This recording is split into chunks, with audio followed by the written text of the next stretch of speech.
નમસ્કાર દર્શક મિત્રો, હું છું પરમાર અનિશા. તમે જોઈ રહ્યા છો લોક સામના ન્યૂઝ. તો જોઈએ આજના સમાચાર બોટાદથી અમારા રિપોર્ટર વિપુલ લુહાર સાથે. બોટાદ જિલ્લાના નાગપુર તાલુકાના નાગનેશ ગામે નદીના પાણીમાં નહાવા બાબતે હુમલાની ઘટના.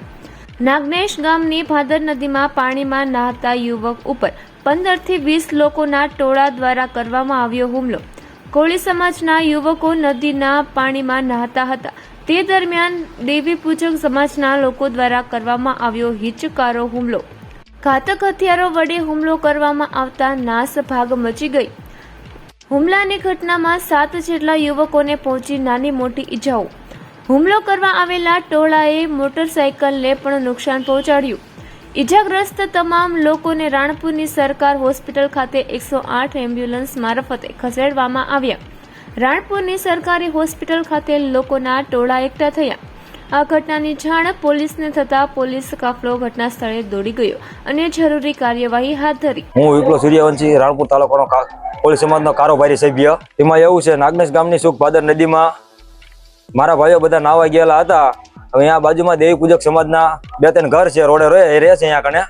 હવે આ લોકો નાતા હતા ને, એ લોકો આવીને ડાયરેક્ટ એમ કીધું કે અમારા બાપાની નદી છે, ડાયરેક્ટ ગાળેથી આવી ગયા. પછી ડાયરેક્ટ ઘરેથી હથિયાર ફરેચ્યું, કુવાડીઓ, લાકડીઓ બધું લઈને આવીને અમારા ભાઈઓ ઉપર હથિયારોથી હુમલો કર્યો છે. અંદાજે 10 થી 15 જણા હુમલો કરવામાં હતા. લેડીઝ અને જેન્ટ્સ શીખે બધા હતા. અમે પોલીસ ફરિયાદ કરી નથી. અમે ગાડી બોલાવી હતી, બરોબર, કેમ કે અમે કોઈ હથિયાર લઈને નથી ગયા. અમારી પાસે કોઈ હથિયાર પણ નતા. એ લોકો હથિયાર વડેથી હુમલો કર્યો છે. તમે જોઈ શકો, બધાને માર્યા છે, બરોબર. માથામાં બધે પથ્થર મારવાનું બધું કર્યું છે. મારું નામ વેલાણી રાહુલ રઘુભાઈ છે. આપનું ગામ? નાગનેશ ગામની નદી છે ને, અમે લોકો નાવા ગયા હતા. ત્યાં અમે નાતા હતા. ઉપરથી વેડવા લોકો રહે ને, એ અમને પાણા મારવા માંડ્યા. અને એમાં હું વિડીયો ઉતારતો હતો. એમાં મને માથે માર્યું અને ફોન મારો લઈ ગયા છે. અંદાજે 15 થી 20 જણા હતા. બૈરા હતો અને છોડ્યો હતો. અમને કે અહીંયા કોઈની બાપની નદી નથી, અહીંયા નહીં તમારે નાવાનું એમ. અમે કીધું અમે અમારા ભાઈ એટલે અમે લોકો કીધું અમે હમણાં વહી જઈશું એમ નહીં. એ લોકો કે ના અત્યારે જ જાવ તમે. વેલાણી ઉમેશભાઈ બચુભાઈ.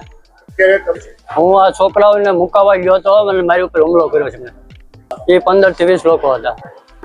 અત્યારે રાણપુર સરકારી દવાખાને ફૂલ કડક કાર્યવાહી થવી પડે. તો ફરી મળીશું એક નવા સમાચાર સાથે. ત્યાં સુધી જોતા રહો લોક સામના ન્યૂઝ.